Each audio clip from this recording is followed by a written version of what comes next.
Strolling along the main corridor of the city, the neon lights beam down from above, transforming your light gray jacket with every color change, blending you into the granite landscape like a chameleon. Passing the bakery, you're magenta. Just beyond the tech shop, you're vibrant green. Finally, as you come to Pastime's artifacts, you glow a radiant cyan. The note on the door reads, "All artifacts courtesy of donations from the Historical Time Travel Commission." Donations. Sure they are. More like cast-offs from those treasure hunters. You look into the main window and a couple things catch your eye. A record player with a couple of LPs positioned beside it. One of the albums is of a jazz group, though the name is faded.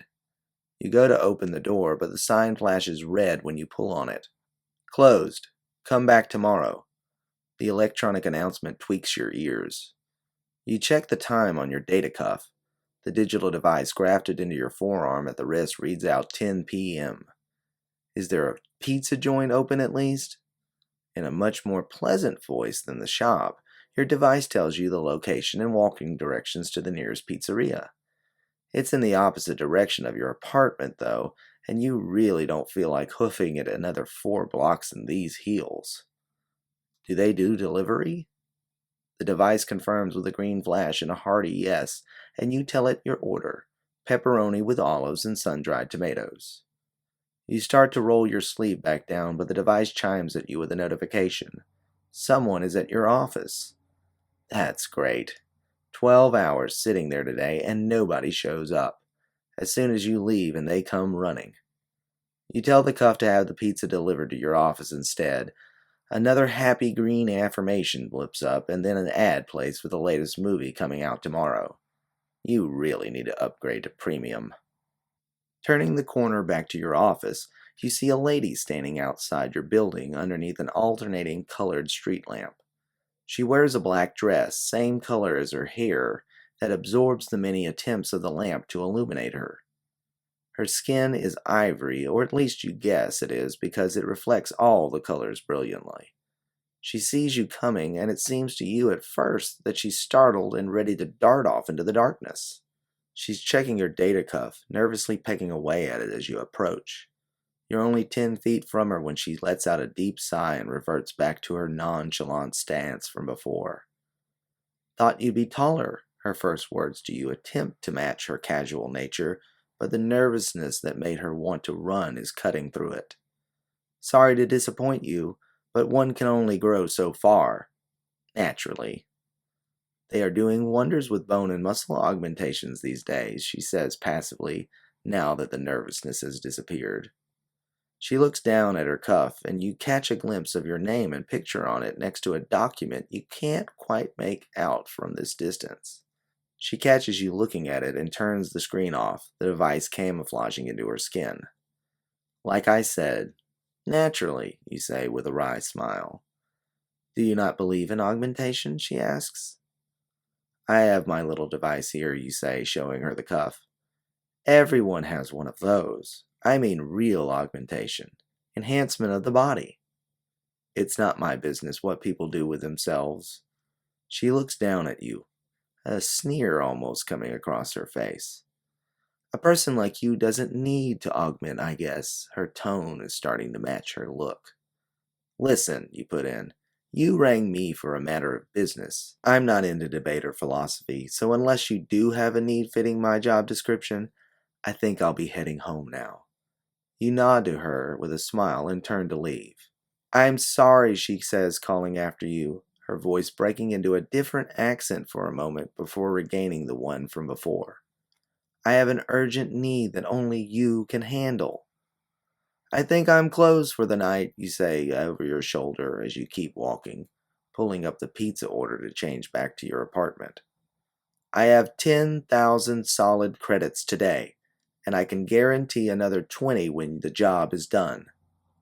You stop for a second, then turn and march back to her. Grasping her by the arm, you pull her towards the door, swinging it open and locking it shut behind you once you're both inside. "I appreciate the offer," you say, looking out the window at the street, "but you aren't in the best neighborhood. Mentioning money of any kind, much less solid credits, Let's just say I'm surprised we didn't get jumped just now." "I'm sorry," she repeats, that accent coming through again. "Looks like we're lucky tonight," you say, turning from the window and guiding her up the stairs. "Now, how did someone with your kind of money find out about a nobody like me?" "From your advertisement," she says, showing you your terrible photo on her cuff. But she's made a mistake. It's not an advertisement. It's the document from before, and the logo is clear. It's the HTTC.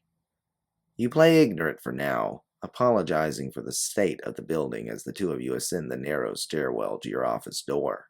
A couple of stairs squeak, and you can hear rodents scurrying in the walls. The Planning Commission hasn't quite gotten to this side of town for upgrades, is all you can tell her. Your heel catches in the second step from the top, and you nearly turn your ankle. Should have worn flats today. The two of you settle into your office, a quaint little throwback matching what you learned about private investigators from your time as an archivist. You would offer her something to drink, but you're all out at the moment. You start to take a seat, but she moves past your desk and stares out the window down into the street. You pop up and take a position alongside her. "There's a pizza on the way," you offer, but she says she's not hungry. For a while, she just stands there staring down into the darkness. That one street lamp, the only thing lighting the world at the moment. "I have an urgent matter," she blurts out again. "That only I can handle, right?" You finish her sentence for her. "Yes, that accent again. And you're going to pay me $30,000 to do the job in solid credits." She doesn't answer, instead opening her bag.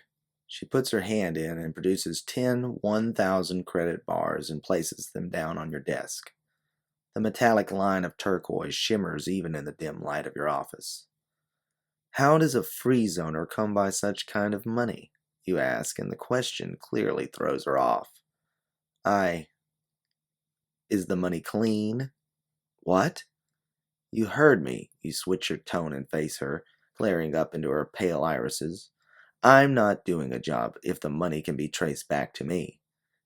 It's all clean, I promise. Not connected to any crime, drugs, weapons, slave trade." "No!" she yells, her native accent coming through clearly now. "That's better," you say with a smirk. "It's easier to deal with someone when they are themselves. So what's your name?" "Yanin," she says, a little downtrodden about being exposed. "And what brings you here, Yanin?" "A friend recommended you to me." "Who's this friend?" "I'd prefer not to say at the moment." "Well, what's this urgent business?" "A companion of mine has gone missing. Kidnapped, really." "Well, that's a police matter. You should go to the FPA." "They won't help me." "Why not?" "Because they are the ones who did the kidnapping." You pause for a moment. The solid money and the late night call makes sense now. "Not interested. Not even for that amount of money. The Free Police Authority isn't a group I want to cross. Not even for 30,000. "How much then?" You feel your nerves creeping up in your stomach to your throat at her insistent tone. "Are the FBA after you too?" "No. They just want to get rid of him." "Him. So it's your lover." She doesn't respond. "Why'd they kidnap him?" "Because he knew things." "Like what?" She won't say. That's not important anyways. What's important is finding him. "Well, I'm sorry, but I don't do rescue missions from FPA holding facilities. I think I have a number for a good solicitor you can get a hold of." "He's not in a holding facility," she interrupts, her pale eyes glowing fiercely now, tears starting to form, creating a strange luminescence to her irises. "Where is he then?" "He's in a place only an investigator like you can go." Your jaw starts to clench, that nervousness from before tensing up every muscle in your body. Whoever her friend is must know a great deal if she's going where you think she is with this. Peering out into the empty street, you take a deep breath and tell her to write the information on the notepad on your desk. She follows your instructions and takes a seat in your chair, pulling a flask from her bag and taking a sip before offering you one. No thanks, you say as you continue to stare out at the street, searching for shadows you're certain have followed her. You turn and walk to the desk and look down at the scribbled note on the paper. You feel your face wrinkle in a grimace before staring in her direction. Her face, obscured by the darkness of the room, the only thing visible are her eyes, still pale and glowing. It's as you suspected. Feared, really. It's not just a place. It's a time. New Orleans, September 21st, 1909. You shake your head furiously. No, no, no. Not going to happen, you say, and immediately head to the door and open it. I don't know who told you I do this kind of thing, but they were mistaken. You motion for her to leave, but she stands firm, pleading with you to reconsider. You won't hear it, though, and those weepy eyes aren't going to change your mind either. Unauthorized time travel is illegal, you spit out. Besides, what you're asking for is too far back. Too dangerous. But Mara told me you took on all cases, she blurts out before she can stop herself. Mara. You squint your eyes and grit your teeth. Of course, that troublemaker would try to dob you in it again. You see the look of desperation on Yanine's face and take a deep breath. Mara has fed you some bad information. You try to look at her as you say this, but the way she stares back at you, so pitiful, forces your gaze down to the floor. Either that, or you misled Mara to your real purpose. Mara knows everything about my situation, she says indignantly. She's a good person and told me you were too. Said you had done something similar in the past. An abduction of her friend by a crime syndicate back to the early 22nd century. Did she tell you how it turned out? You shoot back, finding the courage to lock eyes with her again. How that friend of hers ended up dead, and I nearly got locked up for life. Had to spend most of my money bribing officials and hand over my best equipment to wriggle out from that one. Her eyes don't budge from yours, and the two of you trade glares, pale and perfect from her and dirty dishwater from you. Even if I wanted to help you, you say, trying to lower the temperature, after that case, I don't have the ability to do it. You need a special transport orb just to go back over 50 years, and that was one of the things they confiscated from me. Now, if you wanted to go fix a money problem from a couple of years ago, or patch things up with an ex-lover, I'd be happy to help. Got a makeshift orb for that, you say, pulling the dull metal ball out of a drawer in your desk. But this little thing can't do what you want. So go back to Mara and tell her she owes you an apology. And me. And tell her to stop sending hopeless cases my way. Better yet, stop sending anyone altogether. So you just need that orb, Yanine says, this with too much confidence, you think. What if I could procure the equipment you needed? Impossible. HTTC is the only place that has those kind of orbs, and their facilities are locked tight. Yanine opens her bag and starts rummaging around in it. We have a mutual friend, she says, still searching. Someone you know from your time at HTTC. A favor or two, and he gave me access to one of these facilities. As she says this, she pulls a small metallic sphere from the bag. At first glance, it looks similar to yours, but the brilliant sheen of the metal shell tells you that it's made of the proper material. A pricking sensation shoots through your stomach. Your mouth starts to run dry, and you ask for a sip of her drink. She obliges, replacing the time device in her bag and pulling out her flask. You take a gulp, and your throat burns like it's on fire, and your eyes start to water. You cough and wince as you hand the drink back to her. So you will help me then, she says, a smirk coming back to her face. Looking at her so smug and confident, you feel a certain amount of contempt for the woman. No, you get out between coughs and grab hold of her arm, ushering her back to the door. Just because you have a temporal transporter like that doesn't change anything. Going back in time is dangerous enough, but once you cross the threshold, let's say you're not ready for what's waiting there. How so? She says, her face firming up into a frown and refusing to be forced out the door. Taps, you say, letting go of her in frustration. What are those? So Mara didn't tell you everything, you say, your face starting to mirror her own self-assuredness. Time alteration preventers. Officers that hunt down illegal time travelers. The government has multiple of them stationed in every era beyond 50 years ago. And your friend? Time travel leaves an aura around you that lasts for about 72 hours. Plenty of time for one of those tap officers to get to him. Won't be long before he's dead. Then the two of us can just go back to before he was sent there. Us? You thought the conversation couldn't get any more absurd. If I ever were to help you, and I won't, there would be no us going back. You couldn't handle the journey and the risk you'd be putting on both of us. It might as well be a suicide mission. And to your point about going back before your boy toy, he's not a boy toy. He's my husband. Yanine lets out in a rage, but you can't hold yourself back. Time isn't a static thing. It's a living entity. Once someone is sent back to a specific time period, things get locked in there. You have to transport to a time that your husband hasn't already traversed. How long has he been missing? 3 days. Then what are we talking about? No way the tap hasn't made it to him by now. He's dead. Just cut your losses. Take your money and leave. I don't think so. I don't think he's dead. And why do you think that? Mara did some research. Seems that in that time period there was a weather disturbance, something they used to call a hurricane, supposedly a deadly event that made travel to the region difficult. This tap officer you speak of wouldn't be able to get to him easily. Why would they send this guy into a known disaster, you think?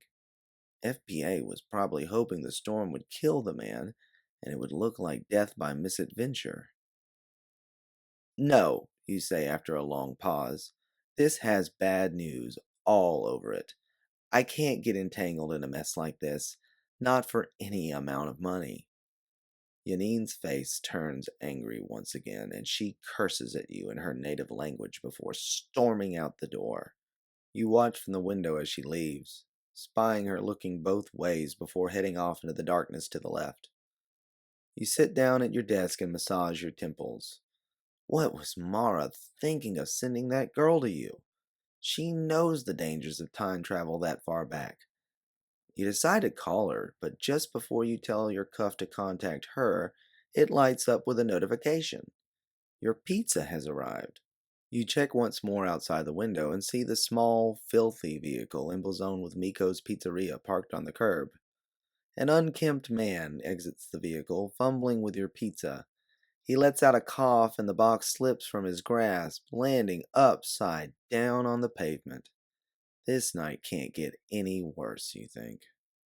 You begin to descend the steps when you start to hear a commotion on the street. Halfway down the stairwell, it sounds like muffled shouting, and suddenly a single muted blast followed by a thud.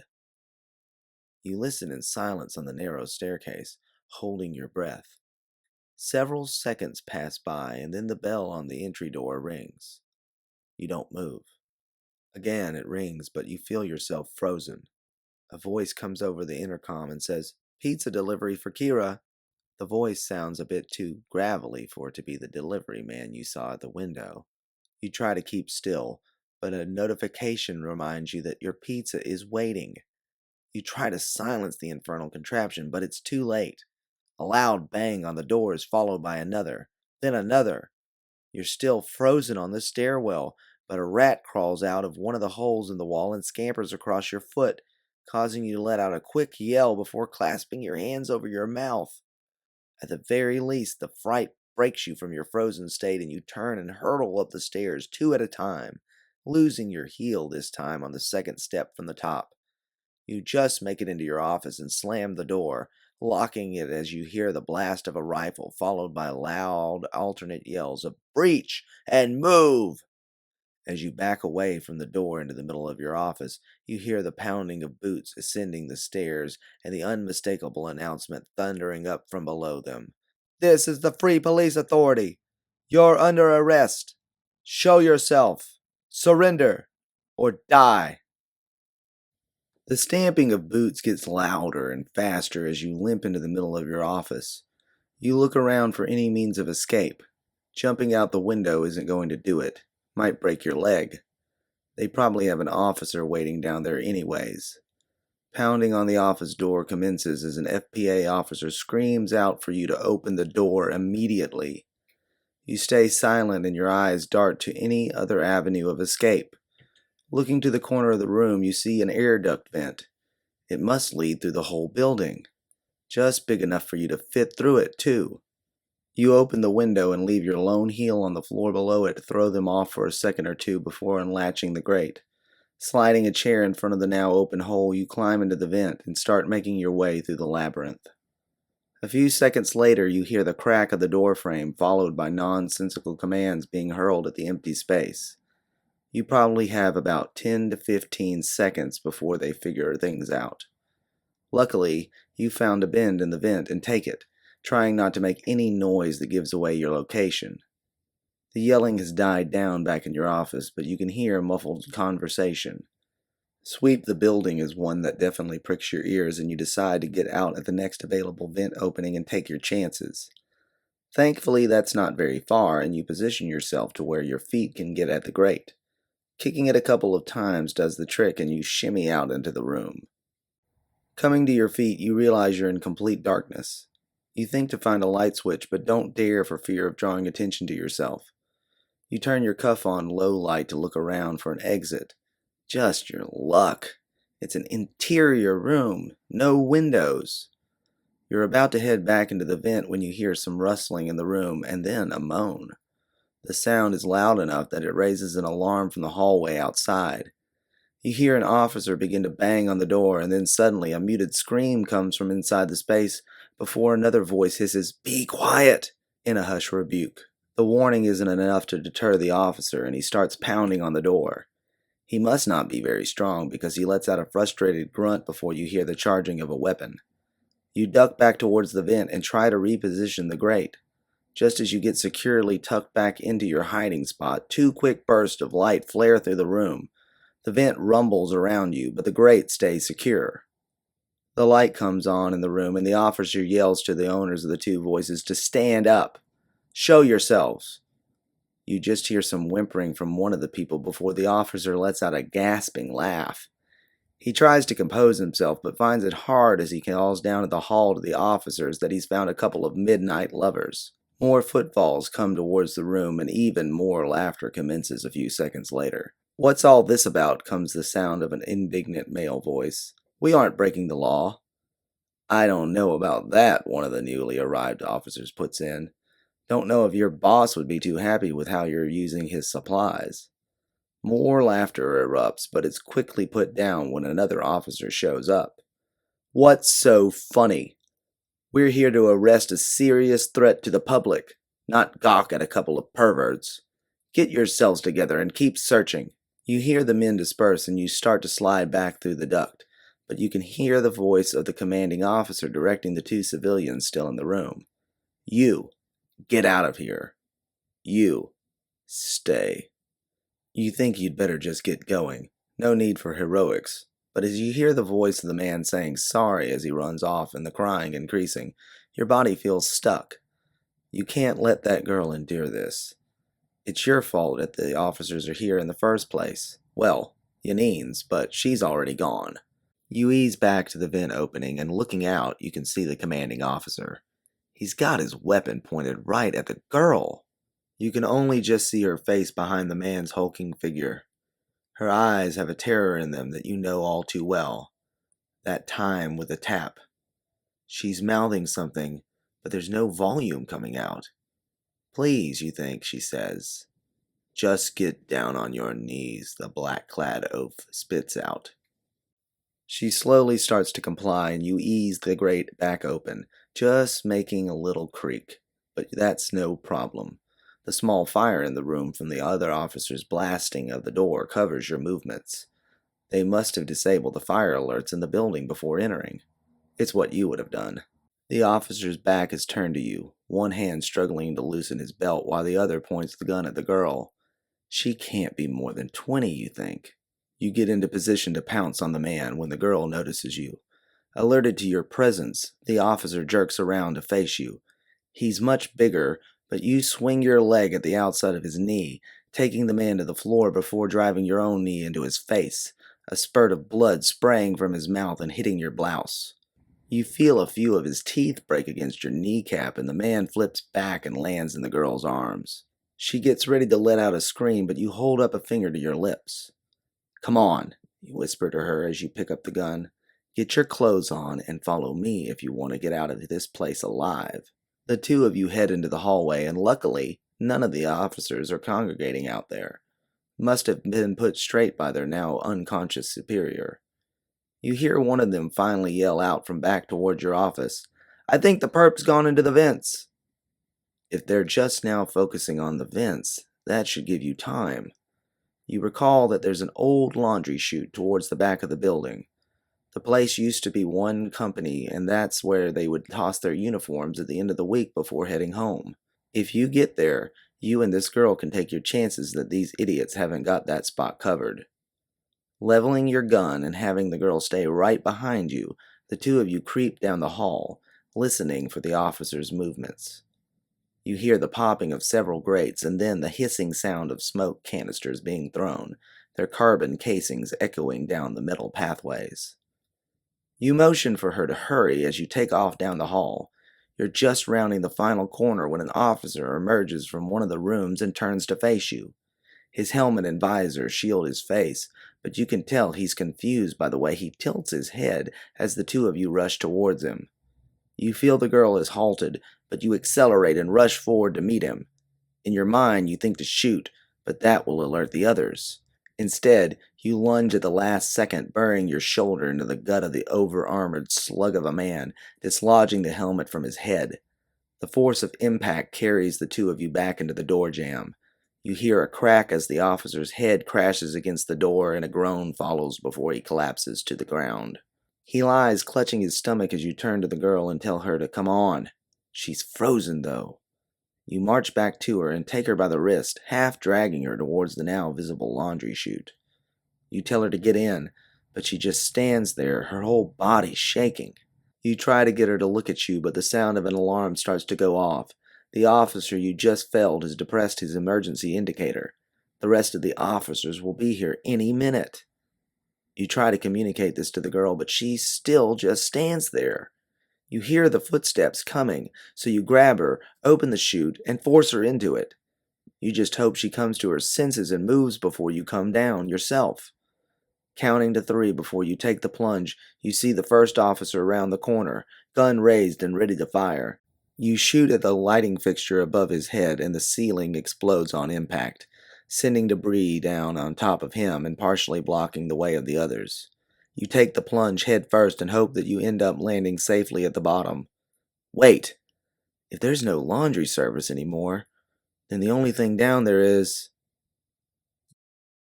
The laundry chute only goes down a few feet before you're ejected out towards a blank pavement.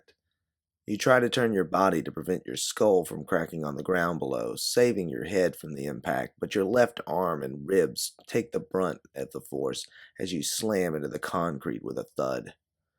A throbbing pain surges through your body, and you feel like every bone in your arm has shattered. Pulling yourself up, you look around for the girl. She'd gone down feet first, but seems to have been just fine. Must have augmentation in those legs of hers, you think.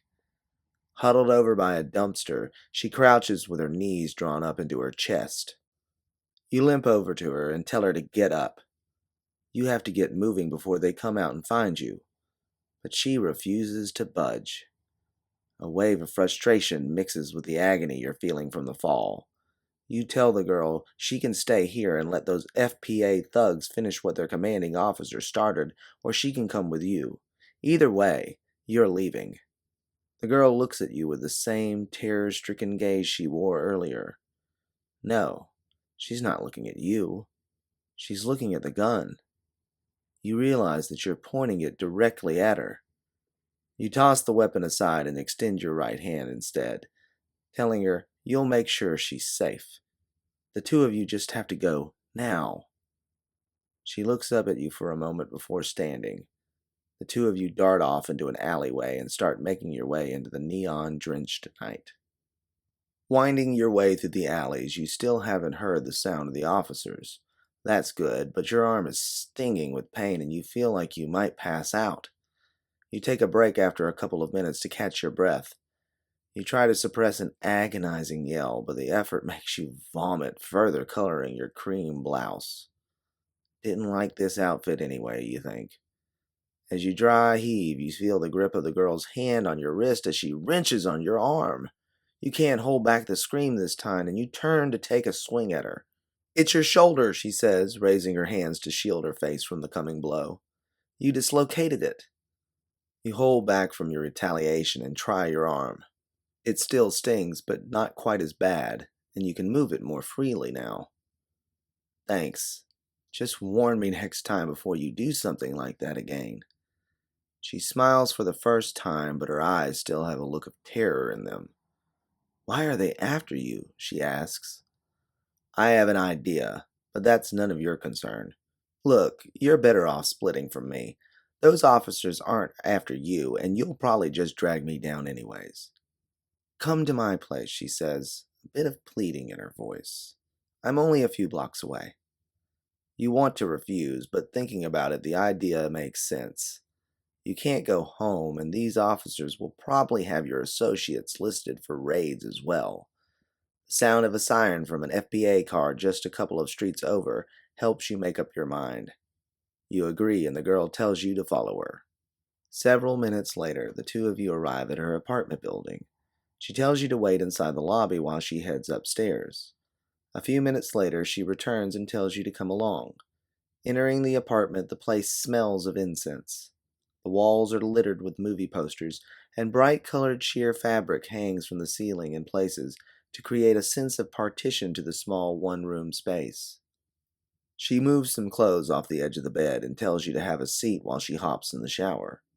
You hesitate at first, but once the spray from the faucet starts to run, you make your way through the colored barriers to the bed. Sitting down, a sharp pain shoots through your left side and it's hard to breathe. "So why is the FPA after you?" she says after a few minutes above the sounds of the running water. Steam from the shower starts to flood the main room, creating a sticky humidity with the incense that is floating around the place. "I'm not sure why," you say with an aching gasp. Taking a deep breath, you finish the explanation. "I'm sure who brought them, though." "Who?" "It doesn't matter. I need to make a call. Can I use your cuff?" A few minutes later, the water shuts off and the girl emerges, her hair and body wrapped in towels, skin still glistening. Her makeup is gone. You can see a couple of scars on her left cheek as she extends her arm towards you. "You break your cuff in the fall?" she asks. "No, but I don't think using it would be wise. I have a scrambler embedded so they can't track me, but they'll certainly target anyone I call from it." "Go ahead." "Sorry, my model hasn't been updated in a couple of years."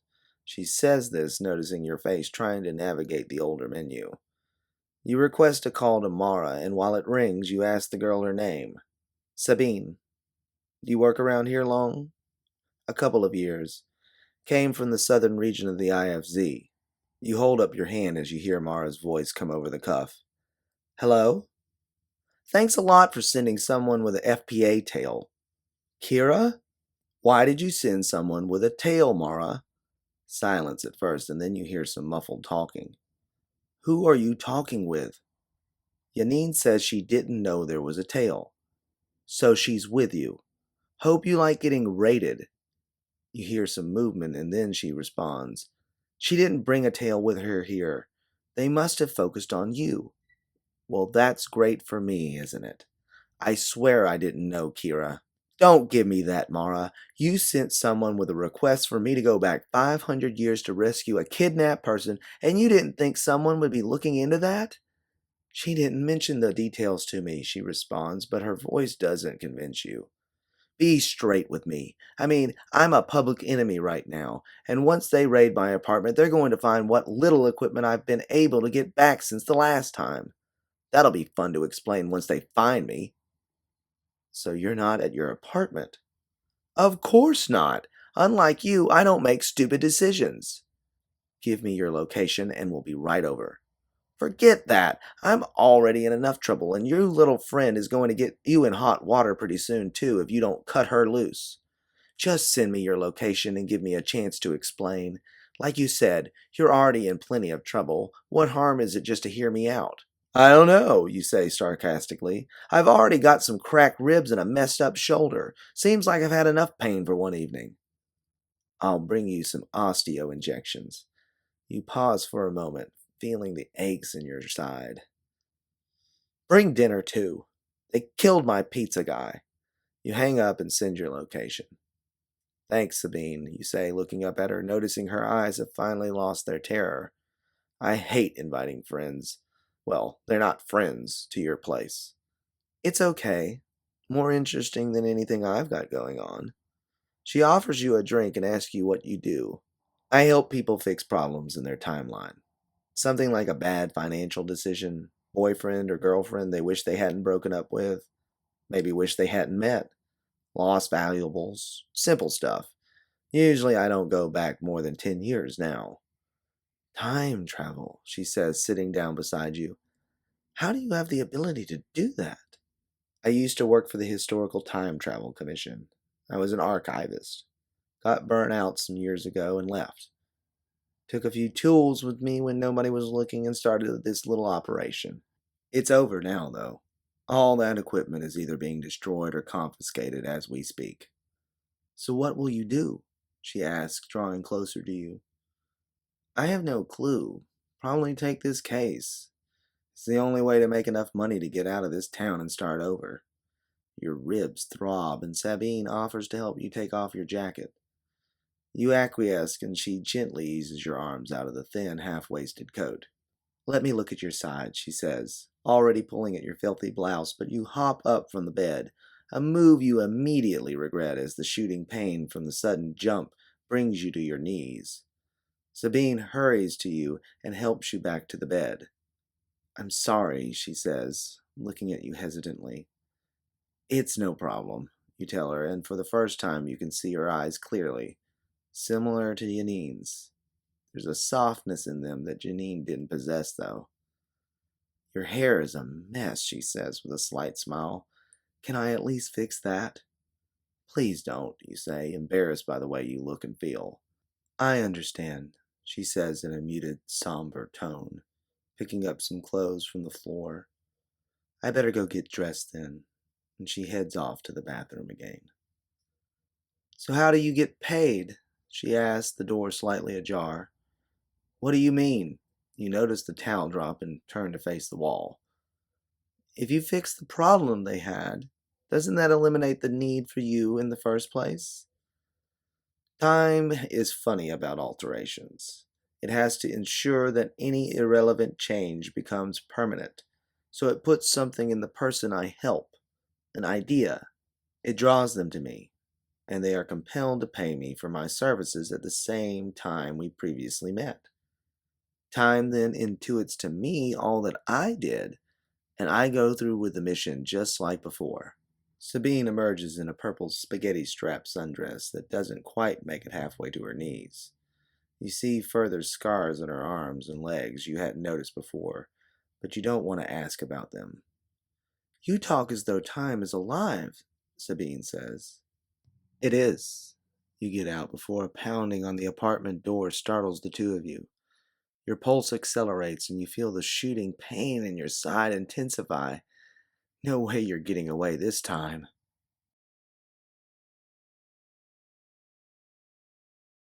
Is Kira in there? It's Mara. Didn't think you'd enjoy hearing that voice again. Your pulse starts to calm and you tell Sabine it's safe to open the door. As Sabine unlocks the door, Mara and Yanine burst into the apartment, pushing past Sabine without so much as an hello.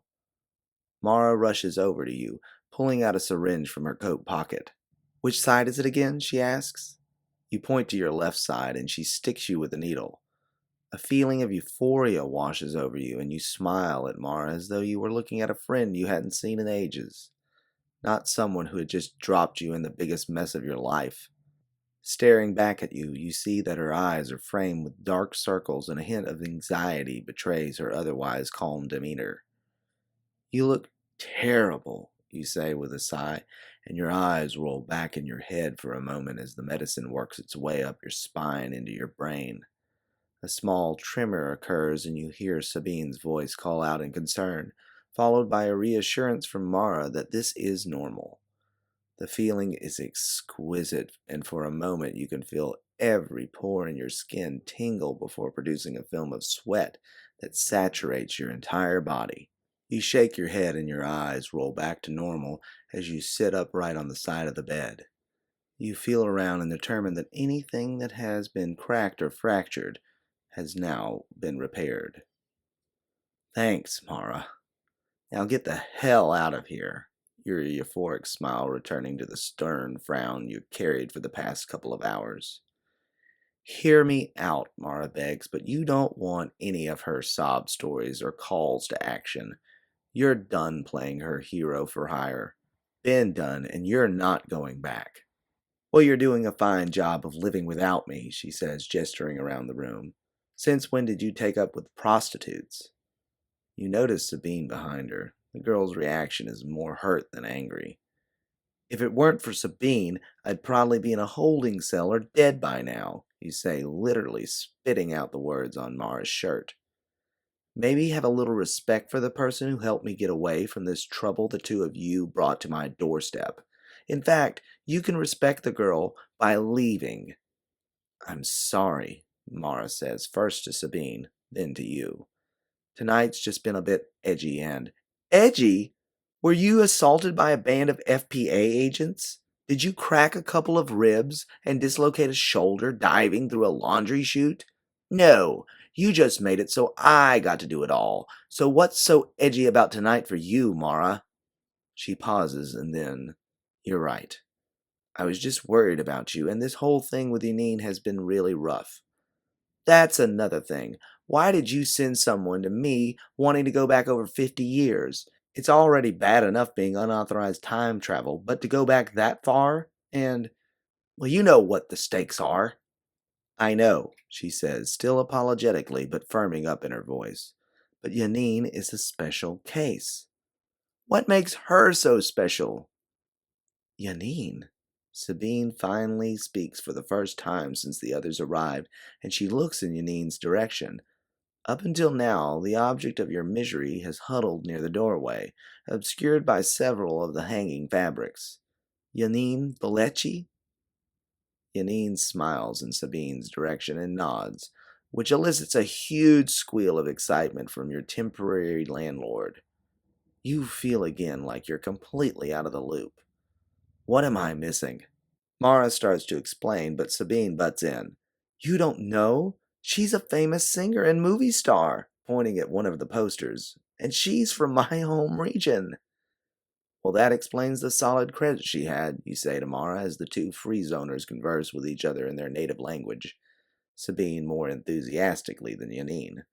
Doesn't look like we're leaving any time soon, Mara puts forth with a wry smile as Sabine is headed to their kitchenette to make tea. Go on, then, you say, throwing yourself back on the bed and placing your hands behind your head. Tell me what the case is. Yanine's friend, Mara begins. It's actually her husband. You already know this, but at the revelation, Sabine lets out a shocked gasp before turning back to Yanine and continuing their conversation. The two of them secretly married a year ago. Why the secrecy? Because they weren't allowed. They both have patrons. You hold up your hand, letting Mara know she doesn't need to explain further. Patron, just a modern word for slaveholder. Yanine's patron obviously took liberties with her, but so did Kevry's. That's Yanine's husband. I gathered, you say, letting out a yawn. It might not mean much to you, Kira, but not everyone is native born like you and I. Whatever. So get to the part where Kevry screwed up and got shipped back in time. Kevry's patron is a member of the Department of Coordination and Contingency. A spy? You feel your eyes starting to get heavy. No, she says, sitting down on the bed beside you and giving you a nudge. More of a paper pusher, but she handled very important documents that the government doesn't want the public viewing. And Kevry found something juicy. No, he found something that would get half of the government officials thrown in prison. Kira, they're sending dissidents back in time to die. What? Your head perks up from its reclined position. They pick time periods where disasters or conflict are occurring and transport dissidents back there to be killed accidentally. How long has this been going on? At least 5 years. About the time you stepped away from the HTTC, I think. Are you saying HTTC is involved? Unfortunately, yes. Look, you know their budget is thin. A patron waves some credits under their nose. How can they say no? It's how Yanin got access to the facilities to get the orb. So you want me to go back in time and rescue this Kevry. What good will that do? Bringing him back here will just result in the two of them getting picked up eventually. Yanin doesn't want you to rescue him. She wants you to bring her to him. What? To live in the past? Mara nods and you feel your jaw drop open. And I'm supposed to be what? Her chauffeur to the reunion? Pretty good pay for a simple drive. Simple, you say, coming back to your feet. You're forgetting the tap. By now, Kevry's aura will have dissipated, Mara begins. Doesn't change the fact that he emitted it.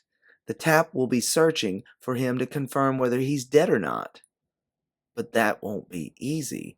The tap will be lucky to have just now gotten to New Orleans. Kevry, if he survived the storm, will have blended in by now.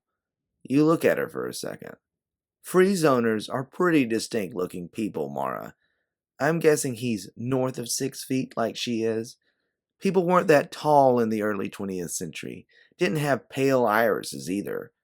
Plus, free zoners, especially those with patrons, are chipped. Speaking of which, how has she not been caught yet? We both removed our chips a month ago, Yanine breaks in. It's what caused them to focus on him. And why didn't the FPA pick you up when they came to my door? Or before then, for that matter? I'm guessing it has to do with my patron. He has plenty of pull with them and doesn't want to see me terminated. Doesn't hurt that you're a celebrity either, I guess. I know I've troubled you all very much, Janine says, but I just want to reconnect with the man I love. I'll do anything for that. You feel everyone looking at you now, including Sabine.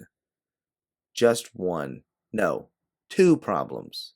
What are they? Mara says, a smile coming back into her eyes. She knows she's got you wrangled. One, I'm not doing this for 30,000. You're not coming back, so you don't need your money. I want every piece of untraceable credits you own. Fair enough, Yanine states coolly. I have 100,000 that I still have access to without concern of it being monitored. I can place it in an account for you. No, you interrupt. Mara, wait, no, not Mara. They'll figure out a connection between the two of us at some point. So who then? Mara asks. Her, you say, pointing at Sabine. But you don't even know her, Mara scoffs. Exactly. The FPA will never suspect her. They won't be monitoring her accounts. And what if she just ups and leaves while you're back there? She's a prostitute after all, Mara says, halfway apologizing to Sabine after the insult. That's a chance I have to take. If you're so concerned about your 10%, then stay with her. 20, and I can't. I have to get Kevry's evidence to a safe location and probably unload my house somewhere else now that you've got the FPA finding me out. You can bring your things here, Sabine says. That way you can be safe and watch to make sure I don't run off with the money. Mara's face squinches into a smirk. Guess she doesn't like it when she's the one being the subject of sarcasm. Okay, Yanine says. What's your second point?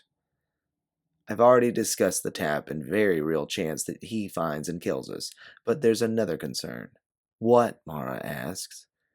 It's the early 1900s.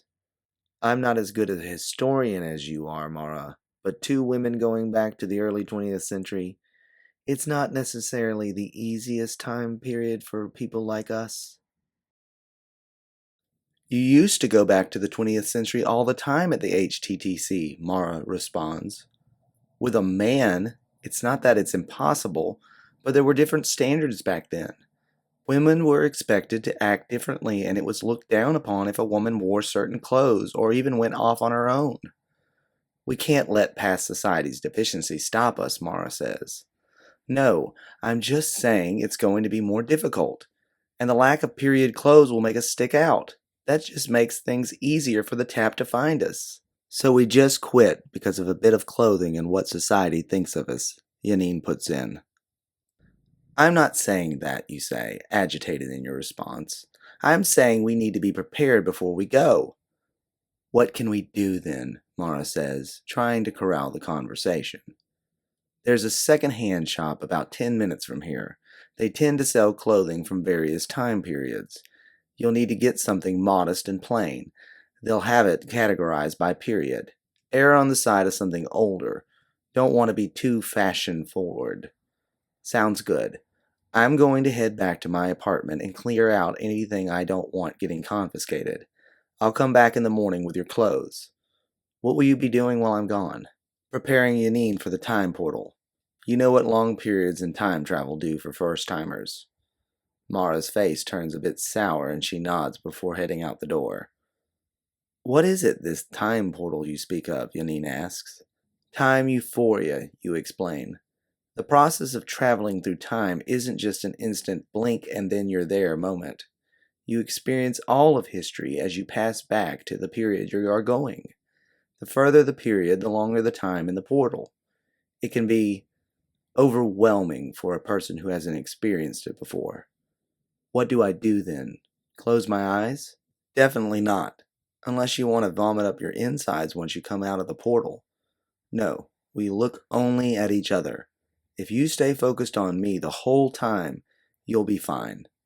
Hopefully. You don't sound sure. Just know that if I have to hit you when we come out of the portal, it's not because of this situation you've put me in. That's just an added bonus.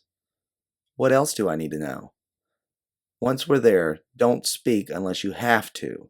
Your accent, fake or otherwise, won't be common back then. I've been trained in multiple dialects, but even I'm going to keep the talking to a minimum once we get back there. As for your eyes, I have color contacts, Sabine proposes. Whatever color you want. Looks like we've gotten ourselves off to a start, you say, a little more confidently. But Yanine looks nervous. What's wrong? How do we find Kevri when we get back there? If he's alive, please don't say it like that, Yanine interrupts. He's going to be pretty noticeable. It's not like FPA put him in a period outfit. He's about your height, or taller, right? And probably has the same eye color as you. That's all in our favor, and against us, you think, but don't want to upset her anymore. Does he have any identifying marks? Something that would be easily noticed? He's missing half of his right ear.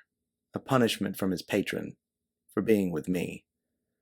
The rest of the early morning is spent going over small logistics and reminding her to never leave you for anything. It would almost be best if we walked arm in arm. That would tamp down on the suspicions. So what happened with you and Mara? She finally asks. Like I said earlier, she had a friend. His name was Joseph. Got caught up with the wrong crowd. The Mantis Syndicate. Drug runners. He turned informant on them and they decided to get rid of him. So why not just shoot him? Didn't want to draw suspicion from the FPA, his handlers. If he just disappeared, they wouldn't be tied to anything. They got hold of a time orb somehow and decided that 200 years ago was the best place to take him back and do the business.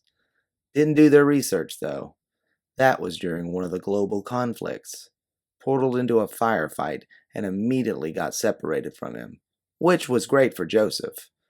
Mara got wind of it and begged me to go back and save him. By the time I got back there, the tap had identified everyone. The two syndicate guys got taken out easily. Joseph and I managed to escape for a few hours and hunkered down in a burnt-out building. The tap found us, though. They're like bloodhounds with time, Aura. But you had found Joseph. Why didn't you come back immediately? War zones and disasters interfere with cuff-to-cuff communication. We had to get out of the combat zone or wait for the fighting to stop before I could get a signal out to Mara to retrieve us. By this point, Sabine has joined the two of you and is leaning forward intensely into the conversation. We never had a chance, you continue.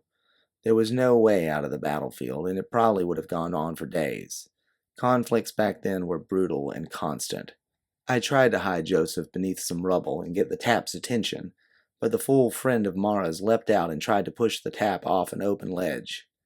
They struggled for a moment before the tap overpowered him and broke his neck. Sabine puts her hands over her mouth while Yanine looks on still coolly, but you see the hint of concern in her eyes. He only spared me because he identified me as former HTTC. They got involved and called the tap off. He dragged me out of the war zone and the HTTC retrieved me. Still had the joy of bribing my way out of trouble afterwards, though. Haven't forgiven Mara since. Can't we pay them off? The tap, that is, Yanine suggests. Taps aren't like regular people. They're genetically engineered, grown in a lab. They rarely speak. They don't show emotion. Just wait and hunt and kill. Anything to preserve the timeline. A while later, Mara returns and is looking disheveled and worried. What's wrong, you ask as you come to your feet. They're definitely onto me, Mara says, her voice panicked and breathless. Sabine guides her into the room and sits her down at the little table in her kitchenette. Your apartment? You say, standing before her. I was able to get there and collect my things, but as I was leaving I saw an FPA vehicle pull up. Didn't stick around, but I'm sure they were coming for me. Spent the whole morning trying to stay off the main roads and ended up ditching my cycle in a parking garage. What about the clothes? She reaches into a bag and pulls out a couple of linen gowns and matching hats with feathers in them. They're a little dingy, but I think I've gotten you in the right period, she says, still trying to catch her breath. Sabine offers her a glass of water and she guzzles it down. So, we are prepared then? Yanine asks, a nervous urgency in her voice. About as prepared as we can be, you answer. Where's the time orb? Yanine produces it from her bag and hands it to you. The smooth metallic sphere is cold in your hand, its shiny convex exterior reflecting a turned upside down room. Feels like your life. You place the device on a coffee table in the center of the room and tell Sabine and Mara to stand back. Pressing your fingers on 5 specific pressure points, the device opens up like a flower in bloom. A spark of light is ignited, not unlike a flame, but more brilliant in its luminescence. Each of the petals of the now bloom device have digital information on them. Year, month, date, and location each have their own petal. The 5th and final petal has a single button that, when depressed, will activate the orb and transmit all within range to the time and place displayed on the petals. What if it sends us back into a wall or over open water, Yanine asks. The device is calibrating right now to find a spot where we can jump to without anybody noticing and that's safe from harm. You notice Yanine looking at Mara, and Mara gives her an assuring nod, smiling and starting to tear up. Now's the time for farewells if you want, you say as the orb's calibrating nears completion. The sound of the time flare is getting louder with each second. Yanine throws her arms around Mara and pulls her close to her. Thank you, my sweet friend. I couldn't have made it this far without you. You see Mara's face, head resting on Yanine's shoulders. Tears flow from her eyes as she starts to sob, but there's a hopefulness in her expression. Thanks for your help, Sabine, you say without looking at her. I'll make sure to cut you in on the funds when I return, and if I don't finish that, Mara puts in, starting to blubber. Mara will give you my cut. Kira, Sabine and Mara say in unison. It's the least I can do for what I've put you through so far. Sabine's face is frozen in shock at the generous offer, and Mara shakes her head in disbelief. You smile at them both, take hold of Yanine's hand, and get ready to activate the time device. Turning your head towards Yanine to lock eyes, you never see the movement, just feel the warmth coming towards you, a hint of lavender drawing close. And as you depress the button, you feel the arms of Sabine wrap around your neck. And then, the three of you are gone, vanished from the small apartment and into the vastness of the time portal. The sudden rush of energy from the portal whirls around you, white noise ringing in your ears, and images of history flashing past your face. It's only been a few seconds, and you've already forgotten to keep Yanine's eyes locked on you. She's staring off in every direction. Meanwhile, you feel the grip of Sabine's arms around you tighten with every passing moment and era. Her eyes are shut tight, and you can hear her mumbling something in her native language. "What are you doing, Sabine?" You scream over the sound of an explosion from some conflict in the 24th century. "I can't stay there," she yells back. You can feel her tears soaking into your dress. "There's no life for me there anymore. I want to start over." "Well, you picked the worst time to confess that," you yell, trying to pry her arms off while still holding Yanine's hand. "Look at that," Yanine says, and out of habit you glimpse over and see a parade and fireworks signaling the end of a long war in the 23rd century. "Yanine," you yell as you refocus back on her, "keep your eyes on me. Stop looking around." But it's too late. She's lost in the passing moments of history, commenting all the while on historical figures and archaic societies that have long since disappeared. After a couple of minutes of screaming for her to refocus, you give up and just glare at her. At least one of you won't be in dire straits when you arrive. Your cuff illuminates and tells you the orb is recalculating your arrival point. Original location not suitable for new passengers. Oh, great. Who knows where it's going to drop you all now? It takes all of 5 minutes to traverse the half millennia. Like always, the sights and sounds of the portal don't slow. Everything just stops, and you're in a dark alleyway somewhere in New Orleans. Immediately, you feel sweat beading on your forehead, and the period clothes you're wearing are starting to stick to your skin. Everything feels damp and hot. You don't have time to take in much else as Sabine pitches forward and begins to vomit, her violent heaves echoing throughout the alley. Meanwhile, Yanine is in an ecstatic trance, babbling on about some 22nd century actor she witnessed, her eyes rolling in the back of her head and her body twirling like a drunken ballerina. You try to manage both of them, but between consoling Sabine and corralling Yanine, you just can't keep up. "Everything all right?" A husky drawl comes from behind you. "Oh, yes," you say, throwing on your best southern accent. "I'm these two's nursemaid, and they're suffering from a very violent reaction to their maladies. Best to stay away. Might be catching." The man steps forward, and you see that he is donning a dark blue uniform with a rounded hat and gold-plated badge on his breast pocket. A policeman. "Maybe I can help with escorting y'all to the nearest infirmary. Lots of sickness going around since the hurricane hit." "Oh, no, thank you. These ladies have been ill for many years. Thankfully, the good Lord saw to it to provide me with a natural immunity. I would hate to endanger a fine man like yourself, though. Oh, dear.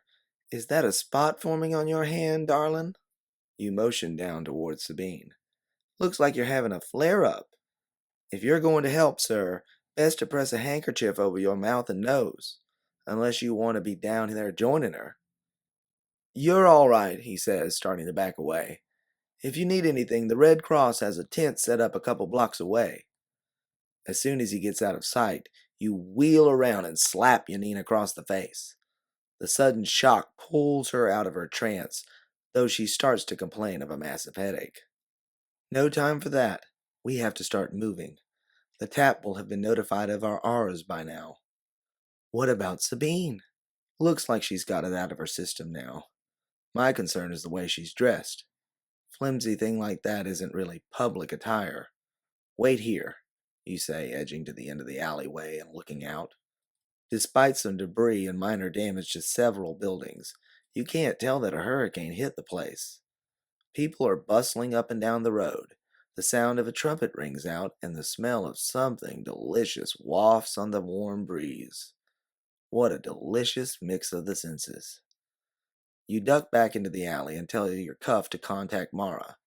We got displaced, you say as she comes on the device. You're just off of Basin Street, she replies. The neighborhood is called Storyville. Change of plans. You need to get out of the city now, Mara. Get rid of anything you can't carry and take the credits in the orb to a safe location. And what about your extra traveler? I'll figure that out when the time comes, you say. Just get moving before they put up checkpoints and have your face plastered on wanted notices. You spend the next few minutes getting Yanine and Sabine back to their normal selves. Sabine starts crying and says she's sorry, explaining again that she just felt in the moment she wanted to escape her life. You put your hand on hers and tell her you understand, but right now she needs to compose herself, and you all need to get moving. What about her outfit? Yanine slurs as she puts a hand against the wall to steady herself. Luckily, we're in the one part of town where people might not care about that, you respond, still looking out at the street. Still, better for us to get you in one of these establishments with as little notice as possible. What do you mean, establishments? Yanine inquires. This is Storyville. It's known for its jazz, cuisine, and brothels. Yanine's eyes widen and you can tell one of her contacts has fallen out. Oh well, nothing to do about that in this time period. You tell both girls to stay in the alley and you dart off down the street looking for a place for them to go. One of the nicer ones, you think. Won't take advantage of them. Passing a couple of restaurants and bars, you suddenly feel your gut rumble with hunger. Time travel always does that. You walk frantically for a couple of more blocks when you think you see it. Yes, the marble exterior, the stained glass over the entrance, mahogany hall, and seeing a gentleman exiting the door, you can tell it's up and running. A good enough starting point. You rush back to the alley, but as the dark passageway comes into view, your stomach turns over at the sight of a man accosting Sabine. The tap couldn't have found them that quickly, could he? You duck behind a fruit stand that is within earshot and try to listen to what the man is saying to Sabine. He's got her by the wrist and you feel a boiling heat in your neck. Come on, darling, you hear the thick New Orleans accent. I've got a great job for you to do. It's not the tap. Way too much personality. You look around to see if anyone is paying attention. Nothing. You rush forward and immediately feel the cumbersomeness of the dress. You feel like you might stumble at any second, but find your stride and lunge your body into the man's side at the last possible moment. The impact catches him off guard and he loses his grip on Sabine as a result. The two of you careen into the corner where the alley meets the street, the man's back taking the bulk of the impact. You hear him let out a grunt as the two of you slide down to the pavement. You feel a sharp pain shoot down your spine as you come to your feet, and for a moment your arms start to go numb. Shaking yourself, the feeling slowly comes back and you go to grab Sabine to leave. As you reach out to her, you notice that Yanine is not in the alley. Looking around at the crowd, you can't find her anywhere on the street either. Where did she go? You question Sabine, and the intensity in your voice startles her, and she hesitates to take your hand. You grab a hold of her and pull her to her feet anyways. Where is she, Sabine? You say louder, and you hear the man start to stir and cuss. Better move before the guy figures out what happened to him, you think, but you can't leave without Yanine. You crane your neck some more, but the giant of a woman is nowhere to be found. You resign yourself that you'll have to locate her later, and the two of you start off to Mahogany Hall. You bitch, you hear as a small object is pressed into your back, and you hear the click of a hammerlock. Think you're some savior? Well, I'll show you the hospitality I was going to give your friend. Come on. You too, Blondie. You mouth to Sabine to run, but she is frozen and then just starts to comply. As the three of you sink back into the dark alley, you close your eyes and just try to think about the beautiful sounds and smells that are around you. This'll all be over soon, you keep telling yourself. You hum a song that won't be recorded for 20 years and try to take your mind away from this moment, but the melody is interrupted by the thump of metal against bone, the loosening of the man's grip on you, his body sinking back to the ground. You open your eyes, and turning, you see Yanine, lead pipe in hand, looming over the man. She screams and goes to bring the pipe down again upon him, but you grab hold of it from her. Don't want to get the real police onto us for murder, you quip as you take a deep breath and the two of you share a smile. At least we should check his pockets for money, no? She responds, and you agree. You find enough money to get Sabine a simple dress and some fruit for all of you. You take the gun, too. A one-shot pistol. Derringer, if you remember correctly. Once you have the dress for Sabine and some food in your bellies, the three of you head back down Basin Street towards Mahogany Hall. I'm sorry it's not very fancy, you apologize about the dress to Sabine, but she doesn't mind. It's comfortable enough, and that's what matters. To you, it looks like something a child might wear, but Sabine has that look about her. An innocence despite her profession. Her face is still full in that youthful way. No wonder she wants to escape, you think. She's still got something to look forward to.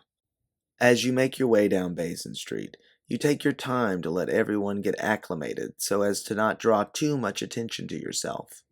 Sabine's eyes dart around like a child at a toy store, asking questions about everything as you pass them, and a few times catching confused and suspicious looks from passers-by. What's that instrument? French horn.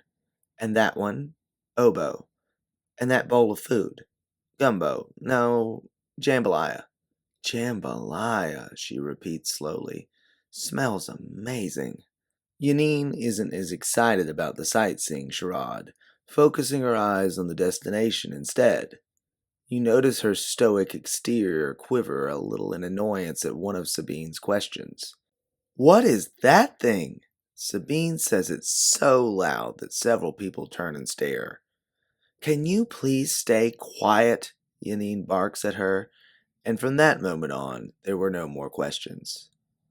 Catahoula cur, you whisper to her to lift her spirits after being scolded. The whole walk is more than just an opportunity to catch your breath and sightsee. You spend it looking around and searching for anyone who might fit the bill of the tap officer, but nobody stands out as you near the steps of Mahogany Hall and knock on the door. Is that a statue of? Sabine starts to ask. Mary, you respond.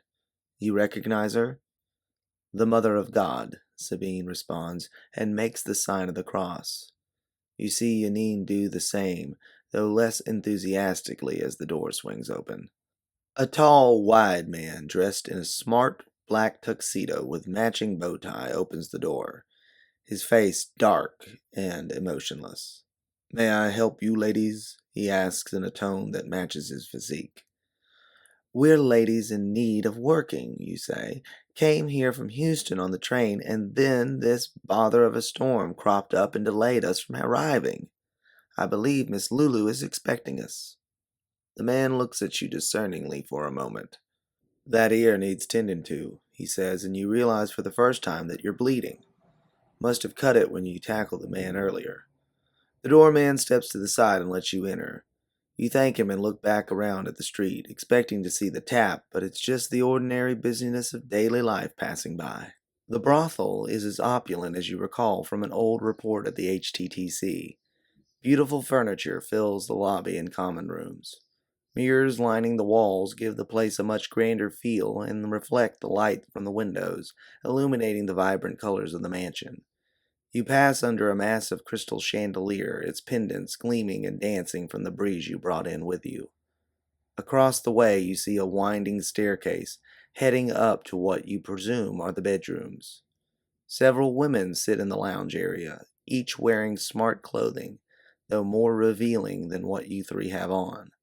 Gentlemen suitors laugh with them, drinking from decorative glassware and smoking cigars and cigarettes. A small band is in the corner playing a light jazz number you can't quite place, but it's lovely. Why don't you come with me and we'll get that cut looked after, the doorman says. Oh, we really should stay together, I think, you answer, but he lets you know that you're all safe here. Darla will look after your friends while you're away. You look back towards your two companions as you walk away with the large man. They look small and unsure as the lady ushers them to a couple of empty chairs and offers them something to drink. You see a couple of men eyeing them as they pass, but their heads are quickly redirected by the ladies who have already engaged their company. Don't worry, miss. Those men know not to act stupid, he says as he opens a door into the kitchen. Inside, he looks over your ear before reaching for some bandages and a bottle in the cabinet. Nasty little nick you got there. Must have caught it on something coming down the street, you lie, looking towards the door. Hold still, this is peroxide. Might burn a little bit. He's right, and you wince at first before you hear the sound of bubbling and a tickling sensation on your outer ear. He places the bandage on the treated wound and tells you to give it a minute before you go walking around. I really would like to rejoin my friends if that's all right, you say, but he blocks the door.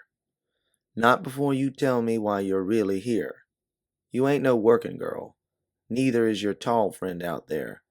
Could tell how y'all was looking around. Your eyes. I'm good at reading people's eyes. And if I can tell, Miss Lulu surely will. So what is it you really looking for? You're too young to have a daughter working here. Husband, is it? My friend, you say, resigning yourself to a half-truth. It's her brother.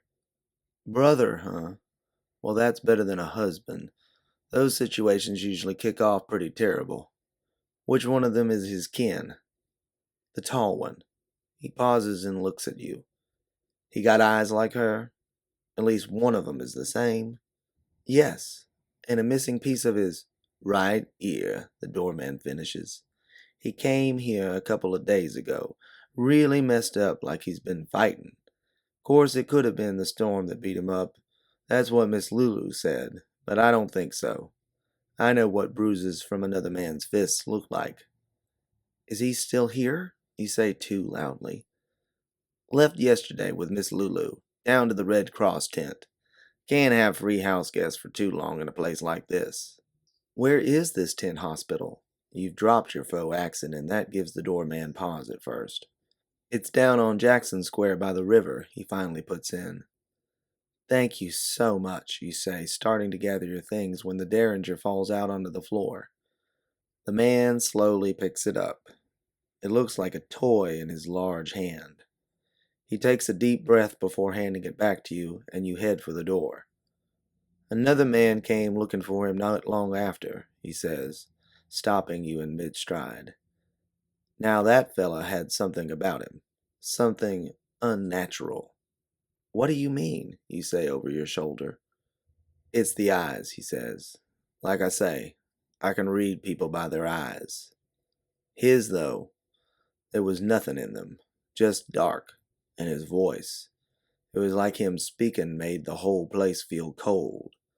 If your friend's brother is messed up with a man like that, he's in mighty big trouble. And carrying that gun around, it looks like you know it. You exit the kitchen back into the lounge and see Sabine posing by a mirror, a man with a camera guiding her on how to stand. A flash goes off and the man pops his head up and thanks her before turning to Yanine to ask if he can do the same with her. She shakes her head and turns in your direction, noticing the obvious scowl on your face. What on earth are you doing? You say to Sabine, causing the whole room to go silent. Even the band has stopped playing. Sabine looks confused and shocked at the anger in your voice, and you grab her by the arm and pull her to the side. Taking a photo in a past timeline is hugely inappropriate, you tell her through gritted teeth. You don't even notice that your cuff has broken from its camouflage state and is starting to glow a light yellow. I'm sorry, she says. This man, what was it again? Belloc. E.J. Belloc. I'm sorry if I've offended you, ma'am. I only wanted to capture your friend's lovely nature, and the light is the best it's been in days. You see the cuff glowing, and you grasp your hand around it, pressing the camouflage feature again. No harm done, Mr. Belloc, you say in your faux accent again. However, my friend and I must be going. We have a lunch date with a friend of ours. The gentleman tips his cap and goes to converse with the other individuals.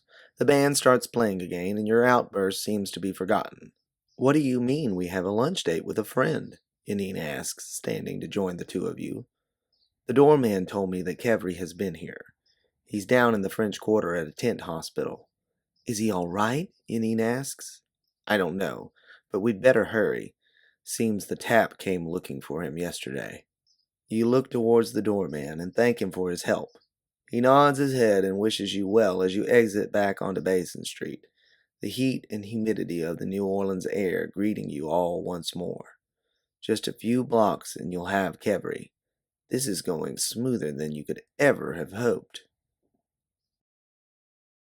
Walking down Bienville Street, you try to remind yourself that you're on a mission and that there is a real danger out there. A trained assassin, more dangerous, a killer with a principle. Your mind flashes to the tap that killed Joseph, stoic and focused standing over you, not a hint of emotion after having snapped a man's neck. Those eyes, like what the doorman had mentioned, lifeless and void.